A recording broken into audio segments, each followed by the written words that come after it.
आकाशवाणी गोरखपुर से प्रादेशिक समाचार।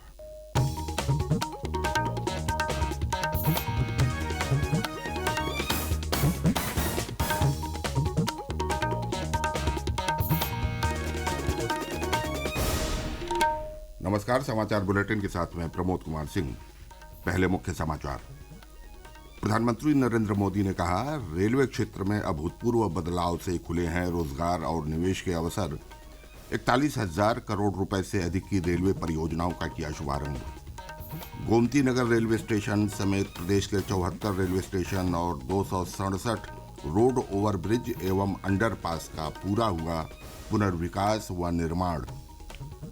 उच्च न्यायालय ने ज्ञानवापी परिसर में व्यास जी के तहखाने में पूजा की अनुमति देने के आदेश को चुनौती देने वाली याचिका की खारिज। और प्रदेश की 10 सीटों पर आज होगा राज्यसभा चुनाव।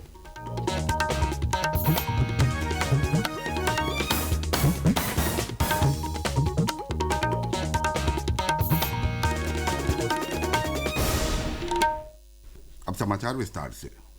प्रधानमंत्री नरेंद्र मोदी ने कहा है कि रेलवे क्षेत्र में अभूतपूर्व गति से बड़े पैमाने पर बदलाव आया है और इससे रोजगार तथा निवेश के लिए नए अवसर खुले हैं। उन्होंने कहा कि विगत 10 वर्षों में रेल बजट में कई गुना वृद्धि हुई है और इस वर्ष रिकॉर्ड 2,50,000 करोड़ रुपए रेलवे के लिए आवंटित किए गए हैं। 2014 में ये राशि केवल 45,000 करोड़ रुपए थी। प्रधानमंत्री ने कल वीडियो कॉन्फ्रेंस के माध्यम से रेलवे की 41,000 करोड़ रुपए से अधिक की अवसंरचना परियोजनाओं का शुभारंभ किया। इनमें 74 रेलवे स्टेशन और 267 road overbridge underpass Uttar Pradesh के हैं, जिनका पुनर्विकास एवं निर्माण किया गया है। प्रधानमंत्री ने रेलवे की 2,000 से अधिक परियोजनाओं की आधारशिला रखी और उन्हें राष्ट्र को समर्पित किया। रेलवे के क्षेत्र में विगत 10 वर्षों की उपलब्धियों के बारे में प्रधानमंत्री ने कहा कि रेल पटरियां बिछाने की गति दोगुनी हो गई है और अब रेल की पहुंच जम्मू कश्मीर तथा पूर्वोत्तर राज्यों तक हो रही है। बजट चाहे कितना भी बड़ा हो, अगर घोटाले होते रहे, बेईमानी होती रहे, तो जमीन पर उस बजट का असर कभी नहीं दिखता। बीते 10 वर्षों में हमने बड़े बड़े घोटालों को, सरकारी पैसे की लूट को बचाया है। इसलिए बीते 10 वर्षों में नई रेलवे लाइन बिछाने की गति दोगुनी हो गई। प्रधानमंत्री ने कहा कि वंदे भारत और अमृत भारत रेलगाड़ियों ने रेलवे को पूरी तरह बदल दिया है और अब यात्रियों को विश्व स्तरीय सुविधाओं का अनुभव हो रहा है। कार्यक्रम के दौरान प्रधानमंत्री ने अमृत भारत स्टेशन योजना के अंतर्गत 553 रेलवे स्टेशनों के पुनर्विकास कार्यक्रम की आधारशिला रखी। कुछ महीने पहले ही हमने अमृत भारत स्टेशन योजना की शुरुआत की। तब भी 500 से अधिक स्टेशन के आधुनिकीकरण पर काम शुरू हुआ था। अब ये कार्यक्रम इसे और आगे बढ़ा रहा है। ये दिखाता है कि भारत की प्रगति की रेल किस गति से आगे बढ़ रही है। ये रेलवे स्टेशन 27 राज्यों और 9 केंद्र शासित प्रदेशों में हैं। 19,000 करोड़ रुपए की लागत से इनका पुनर्विकास किया जाएगा। प्रधानमंत्री ने 1,500 ओवरब्रिज और अंडरपास का भी शुभारंभ किया। इन परियोजनाओं से सड़कों पर भीड़ भाड़ कम होगी और सुरक्षा तथा संपर्क को बढ़ावा मिलेगा। इस अवसर पर रेल मंत्री अश्विनी वैष्णव ने कहा कि विगत 10 वर्षों में रेलवे ने बदलाव के साथ विकास का दौर देखा है। उन्होंने ये भी बताया कि वर्तमान सरकार के कार्यकाल में जम्मू कश्मीर और पूर्वोत्तर के राज्यों में रेलवे के क्षेत्र में अभूतपूर्व कार्य हुए हैं। प्रधानमंत्री ने कल ही लखनऊ के गोमती नगर रेलवे स्टेशन का भी वर्चुअली उद्घाटन किया। इस कार्यक्रम में केंद्रीय रक्षा मंत्री और लखनऊ के सांसद राजनाथ सिंह शामिल हुए। रक्षा मंत्री ने कहा कि गोमती नगर रेलवे स्टेशन हमारा ड्रीम प्रोजेक्ट था। इस रेलवे स्टेशन को विश्व स्तरीय बनाया गया है। प्रदेश में लगभग 1,876 करोड़ रुपए की परियोजनाओं का लोकार्पण और शिलान्यास हो रहा है। इसमें अकेले 378 करोड़ रुपए से गोमती नगर रेलवे स्टेशन का पुनर्विकास किया गया है। नई व्यवस्था के तहत गोमती नगर रेलवे स्टेशन पर भविष्य में यात्रियों की बढ़ती संख्या को देखते हुए आगमन और प्रस्थान सुविधाओं को अलग कर दिया गया है।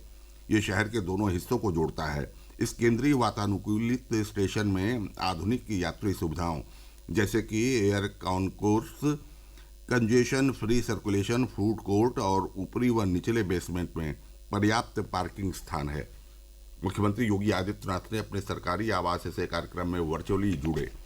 उन्होंने सोशल मीडिया पर लिखा, प्रधानमंत्री नरेंद्र मोदी के मार्गदर्शन में नए भारत की प्रगति की रेल तीव्र गति से गतिमान है। प्रदेश के विभिन्न जिलों में भी अमृत भारत स्टेशन योजना के तहत रेलवे स्टेशनों के कायाकल्प की आधारशिला से संबंधित कार्यक्रमों का आयोजन हुआ, जिनमें केंद्र व प्रदेश सरकार के मंत्रीगण और स्थानीय प्रतिनिधि मौजूद रहे। प्रादेशिक समाचार आप आकाशवाणी गोरखपुर से सुन रहे हैं।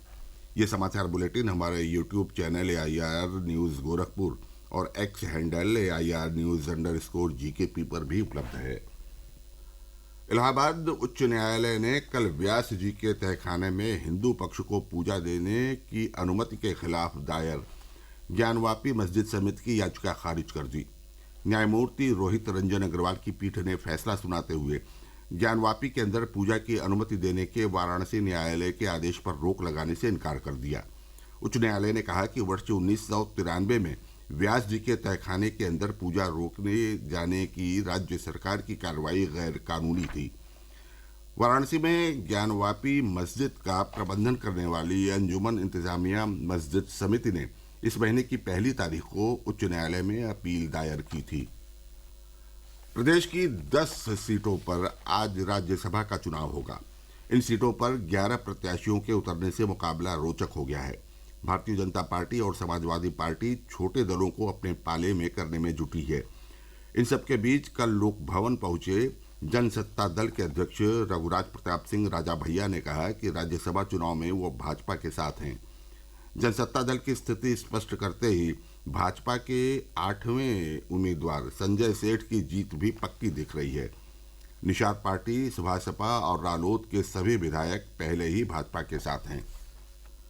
मुख्यमंत्री योगी आदित्यनाथ ने कल कानपुर में Adani defence system and technologies limited के एम्यूनेशन मैन्युफैक्चरिंग कॉम्प्लेक्स का उद्घाटन किया। इसमें लघु शस्त्र और तोप गोला समेत 41 तरह के हथियार तैयार होंगे। इस मौके पर मुख्यमंत्री ने कहा कि आज उत्तर प्रदेश देश के विकास और आर्थिक उन्नति में ब्रेकर नहीं बल्कि ब्रेक थ्रू का काम कर रहा है। उन्होंने कहा कि प्रदेश में डिफेंस मैन्युफैक्चरिंग कॉरिडोर के लिए 5000 हेक्टेयर के एक बड़े लैंड बैंक को बनाने की कार्रवाई को आगे बढ़ाया जा रहा है, जिसमें हमने अब तक 5000 एकड़ जमीन लैंड बैंक के रूप में प्राप्त कर ली है। मशहूर भजन और गजल गायक पंकज उधास का कल मुंबई के एक अस्पताल में निधन हो गया। वो कैंसर से पीड़ित थे। 72 वर्षीय पंकज उधास लंबे समय से इस बीमारी से जूझ रहे थे। उनका अंतिम संस्कार आज मुंबई में किया जाएगा। उनके निधन पर राष्ट्रपति द्रौपदी मुर्मू, उपराष्ट्रपति जगदीप धनखड़, प्रधानमंत्री नरेंद्र मोदी, सूचना और प्रसारण मंत्री अनुराग ठाकुर एवं प्रदेश के मुख्यमंत्री योगी आदित्यनाथ समेत विभिन्न गणमान्य लोगों ने शोक व्यक्त किया है। वाराणसी के काशी विश्वनाथ मंदिर की तरह मिर्जापुर जनपद के विंध्याचल स्थित मां विंध्यवासिनी मंदिर का गर्भगृह भी अब स्वर्ण मंडित होगा। मंदिर के गर्भगृह की दीवार पर सोने की परत लगाई जाएगी। मुंबई के व्यापारी व भदोही के रघुरामपुर के रहने वाले संजय सिंह ने जिला प्रशासन को मंदिर के गर्भगृह को सोने से मंडित करवाने का प्रस्ताव दिया है। जिलाधिकारी प्रियंका निरंजन ने बताया कि व्यापारी के प्रस्ताव पर सहमति दे दी गई है। मंदिर के गर्भगृह के नापजोख का काम भी पूरा कर लिया गया है। इसे स्वर्ण मंडित करने में करीब 3.5 से 4 किलो सोने का इस्तेमाल होगा। साथ ही 50 किलो चांदी भी लगाई जाएगी। इसकी कुल कीमत करीब 4 करोड़ रुपए होगी। कौशाम्बी में उत्तर प्रदेश मिलेट्स पुनरुद्धार कार्यक्रम 2023-24 के तहत कल जनपद स्तरीय मिलेट्स रोड शो का आयोजन किया गया। इस रोड शो के माध्यम से मोटे अनाज की महत्ता एवं उपयोगिता के प्रति लोगों को जागरूक किया गया। साथ ही अपने भोजन में इसे इस्तेमाल करने पर जोर दिया गया। और अंत में बुलेटिन के मुख्य समाचार एक बार फिर। प्रधानमंत्री नरेंद्र मोदी ने कहा, रेलवे क्षेत्र में अभूतपूर्व बदलाव से खुले हैं रोजगार और निवेश के अवसर। 41,000 करोड़ रुपए से अधिक की रेलवे परियोजनाओं का किया शुभारंभ।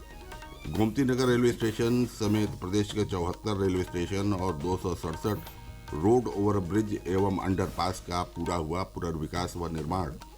उच्च न्यायालय ने ज्ञानवापी परिसर में व्यास जी के तहखाने में पूजा की अनुमति देने के आदेश को चुनौती देने वाली याचिका की खारिज।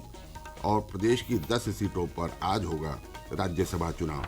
इसके साथ ही प्रादेशिक समाचार समाप्त हुए। नमस्कार।